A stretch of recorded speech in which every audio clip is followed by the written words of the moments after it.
Welcome back to another segment of Behind the Scenes of the Waltons. Today, I'm speaking about an episode from season 4, The Fighter, guest starring the incredible Cleavon Little.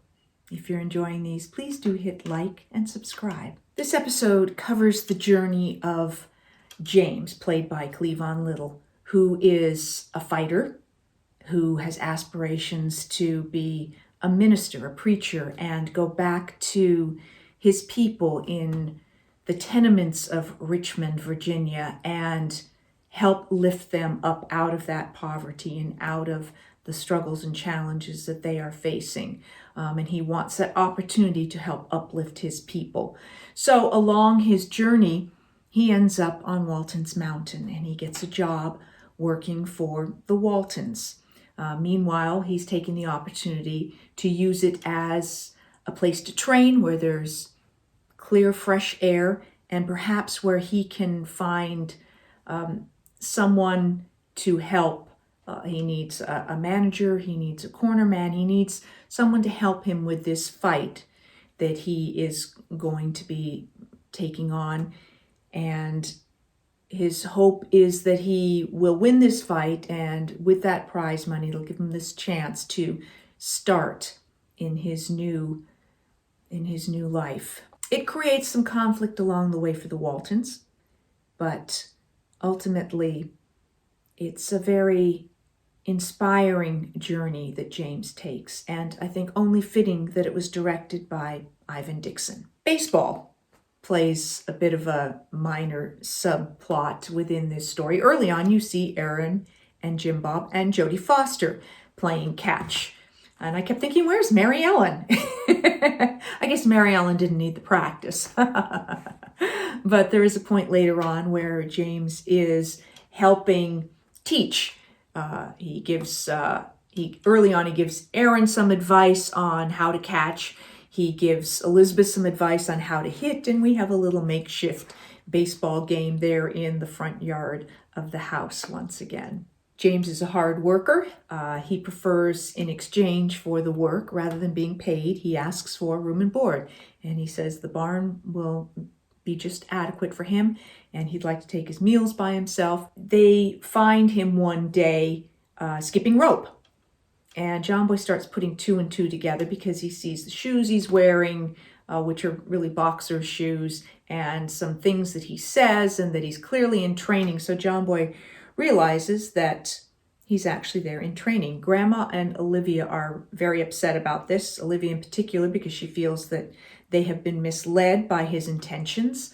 And both Grandma and Olivia are vehemently opposed to fighting, and feel that it's not a good example for the children.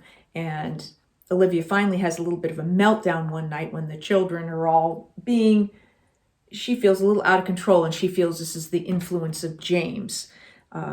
She insists that John tell him that he has to go. John says, okay. They go outside, and as they go to the barn, they hear James. And James is practicing a sermon to the animals, which I think is so sweet. And also, I suddenly went, right, Cleavon Little also played Reverend Hawthorne Dooley in The Homecoming. So how apropos that they brought him back for this episode of a young man with aspirations to be a preacher. Well, of course, when Olivia realizes why he wants to fight and what his purpose for it is, then she is completely in his camp, and even tells John that he needs a manager and thinks that John should help him.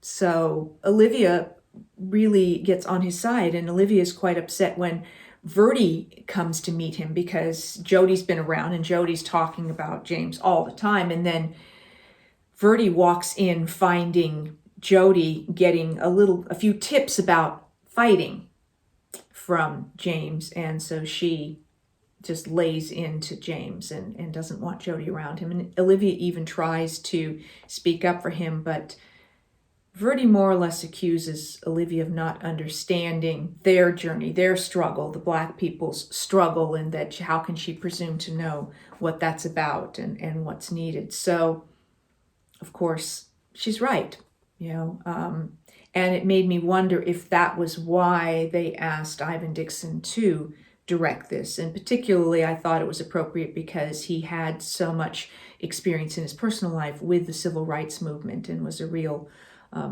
leader and outspoken advocate on behalf of the civil rights movement. So another case where I was so proud to have been part of a show that addressed these issues for that time period, not only that time period in history, but in the 70s doing a TV show. And I thought, from my perspective, that it was really well addressed and well handled and put things into a really good light. And of course had a very positive message and a positive outcome. When they go to try and get a manager for James, it becomes evident that the organizer of the fight, his whole intention is strictly for James to lose the fight to the local hero. And of course, that is not what James has in mind. And the organizer lets them know that the last time a manager didn't go along, that both the manager and the fighter were badly beaten and tossed on a train, a boxcar out of town. So this creates some potential danger there for the path forward. The manager who was going to sign him backs out because the threat is very real to him. John Boy feels he can't back away from it, and so John Boy says that he will be his manager, which of course then he doesn't want to tell Mom and Daddy because of the potential consequences. But based on that, John and Grandpa, and they say they'll take Zach and Ike, so they want people to be there in James's corner to help protect and be a presence, and I think make sure that nothing happens there.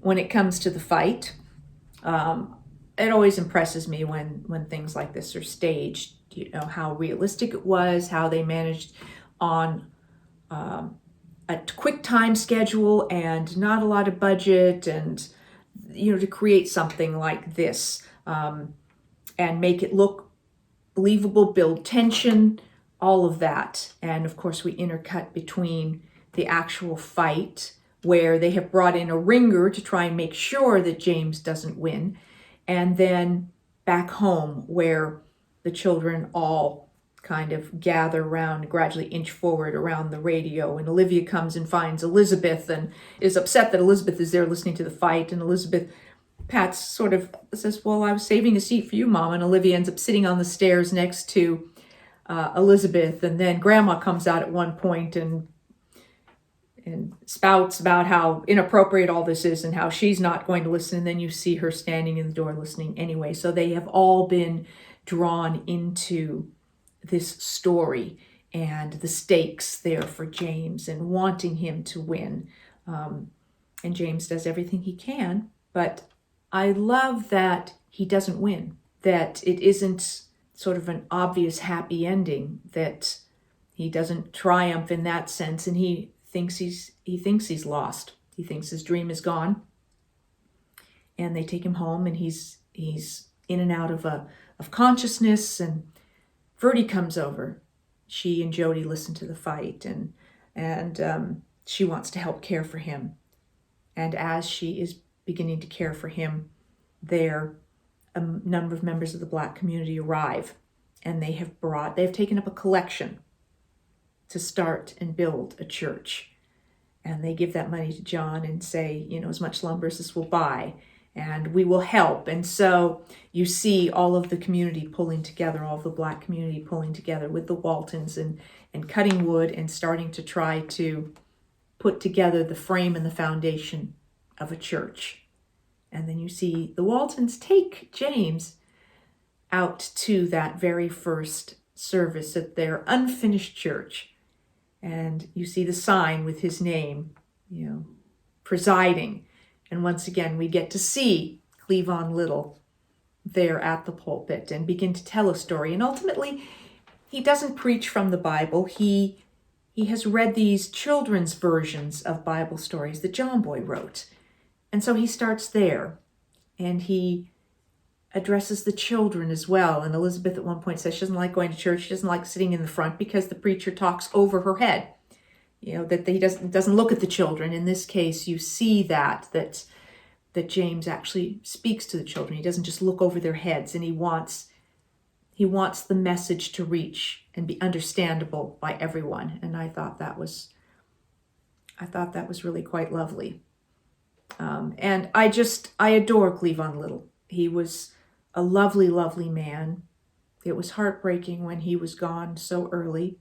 Loved working with him on The Homecoming. Some of my favorite scenes in that are him with the Baldwin sisters, singing and dancing. And, he was such a presence in person, and he lit up a scene.